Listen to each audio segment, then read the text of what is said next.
Video, we're going to look at how we can quickly sketch graphs of exponential growth and decay and represent some transformations of those graphs. And so we're going to start with the basic graph here, and that would be f of x equals 3 to the x. And now what I want you to notice right now is that this is the parent function. That is to say that it is of the form y equals b to the x, and our base just happens to be equal to 3. But in other words, no transformations have really occurred here. And so what we're going to do is we're going to use our basic knowledge of our parent functions and what they look like to quickly make a sketch of this. And so looking back at what we said in our previous video, we said that these are functions that go left and right forever and ever and are always positive, at least until we make a transformation here. So the range is from 0 to infinity, not including 0.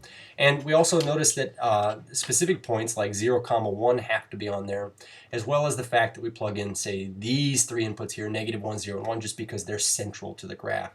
Outside this, our graph gets either really close to the horizontal asymptote or just gets steeper and steeper to one side. So looking at this, f of x equals 3 to the x, what we're going to do is we're just going to make a table here. -1, 0, and 1. What I want you to know is because the domains are real x values, you can plug in whatever you want, but we kind of want to know what this graph looks like around the origin. So looking at this, I suppose we get 3 to the 0, which is 1. Let's box it here. 3 to the 1, so we notice that we're at 1, whatever the base is. And if we were to take 3 to the -1, well, hey, we'd get like 1/3.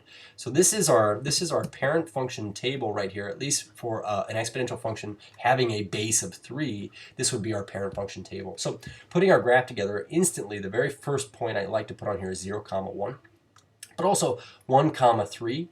And I suppose -1, 1/3 would be right here. You can see that from left to right, this is already going to be some form of exponential growth. Now, before I put this on, the other thing we want to make sure that we put on every single exponential parent function is its asymptote. And this asymptote always, at least on the parent function, is on the x-axis. So it's kind of a gimme.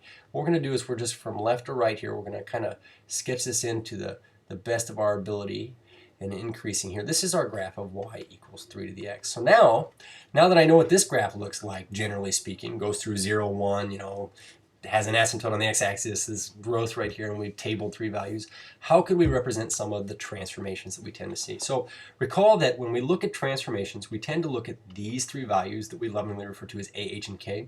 But just to refresh our memories here, h is responsible for horizontal translation. Okay, whereas k is responsible for vertical translation. And then as far as a goes here, okay, a couple things. If a is positive or if a is negative, we're going to say no x-axis reflection if a is positive, and we say an x-axis reflection if a is negative. So x-axis reflection. And then it's also going to impart some sort of stretch and shrink, but I'm not going to play around with that as much as I'm going to play around with sign, okay?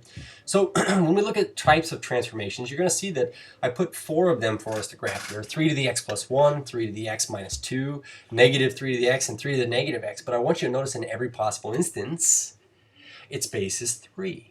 So when it comes to making sketches of transformations, we're going to lay out a series of steps here, but we're going to start with the simplest one, and that's going to be sketch the parent function first. Let's see if this all fits on here as soon as my spinning wheel of doom goes away.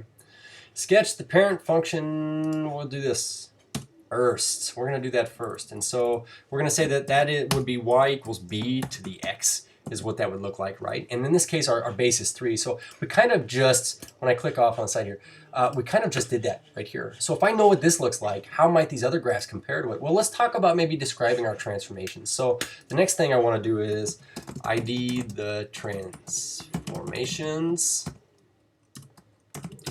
apply them to the graph of the parent function. So that is to say that when we look at this first graph here, I suppose that the first thing that goes through my head is whether or not this 1 up here is an h or a k value. I notice that it's not occurring out in front right here where our a value would naturally occur. So this is either got to be h or k, and in this case we're going to say this is an h value because it is bundled with my x. Now, what do we remember about h?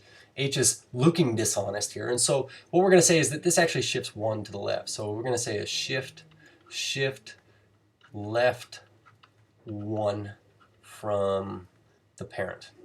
So that is to say that if I have all of these points here on my initial parent function, right there, and I want to shift left 1, what we could really do is we could take all of these x values and shave 1 off of them. I could take 1 off, 1 off, 1 off.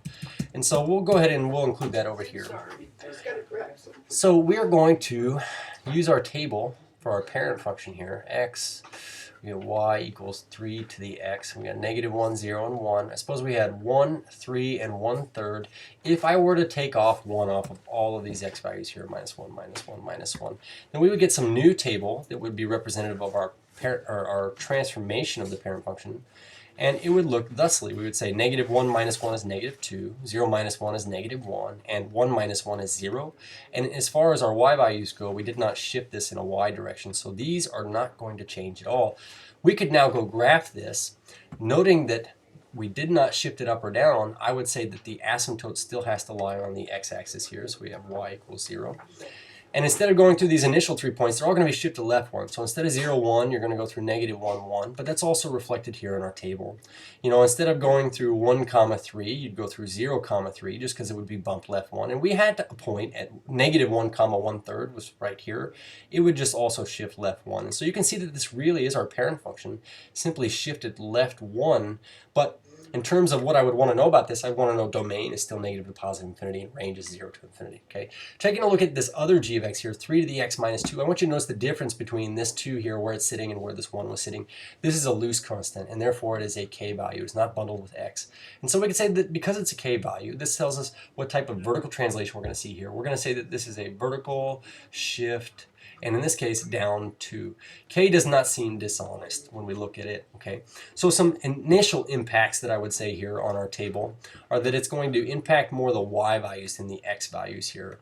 So when we look at, could I make a table of values for this transformation here? We say g of x equals 3 to the x minus 2. What we're going to be doing is rolling with our initial x values that were on our parent function, but we're going to take our initial y values and take 2 off of them. So, you know, looking up here, 3 minus 2. Let me switch my colors here. 3 minus 2, 1 minus 2, 1/3 minus 2.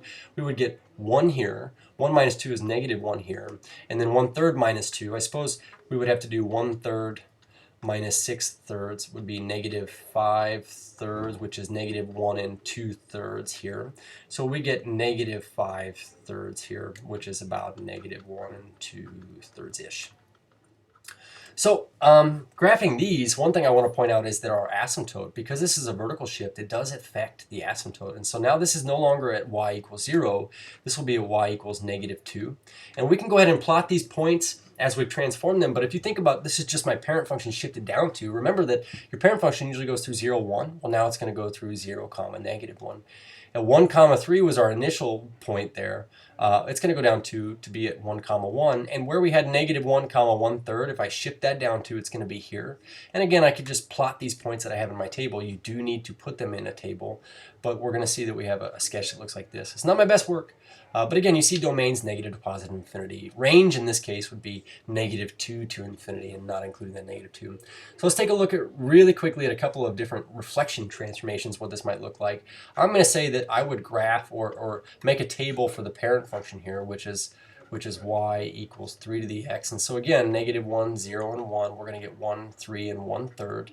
But how would this apply here? When you have this negative out in front like this is kind of the same as negative g of x equals positive 3 to the x here. You can see that this negative is going in front of our y value, essentially. So when you make your y values their opposites, that means that on my table here, I'm going to have g of x equals -3 to the x. I get -1, 0, and 1, but we're going to make all of our y values their opposites. -1/3, -1, -3. So in this case, since we didn't shift this up or down at all, we still have our asymptote at y equals 0. But instead of being at 0, 1, we're going to be at 0, -1. Instead of 1, +3, we're going to be at 1, -3. And instead of -1, 1/3, we're going to be at -1, -1/3. And so you can see that this would still be considered to be exponential growth in a negative direction, but you can see that this caused us to have an x-axis reflection. And again, we could loosely interpret that as an a value out in front. A is negative, you're going to flip over the x-axis. Now, what about this? Okay, and this kind of goes back to our initial couple parent functions here. You'll notice that this is an indication of decay when we have a negative in front of our x right there. But I want to be more explicit this time. Because our negatives in front of our x, we're going to have a y-axis reflection. Okay, so we're just going to go through our steps here. Number one was let's get our parent function table or graph down. So our parent function is y equals just plain old 3 to the x with no transformations involved. And again, we would get these table values of 1, 3, and 1/3. But if I were to make my x values all negative, that would be to impact these values on the left side of our table here. We'd say x and g of x equals 3 to the negative x. This would be now not a negative one, but a positive one. 0 is neutral, but this positive one would become a negative one, and our y values remain unimpacted here. And so we can certainly go graph these on the table, but knowing our transformations, just knowing that this is a y-axis reflection, we could say that, well, 0, 1 is not going to flip at all. It's still going to be at 0, 1, and I want you to notice that that is on both of our tables. Okay. How about negative 1, 3? Well, negative 1, 3 would be over here. You'll notice that it used to be a 1, 3, but negative 1, 3 now exists because it's reflected over the y-axis. And again, where we had negative 1, comma 1/3, it's going to be positive 1, comma 1/3, and our asymptote remained unaffected just because of a lack of vertical translation here, vertical shift.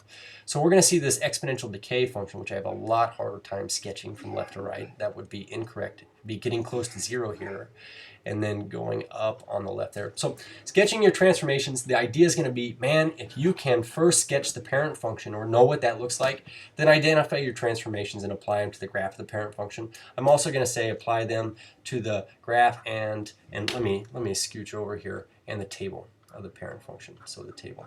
Okay, cheers.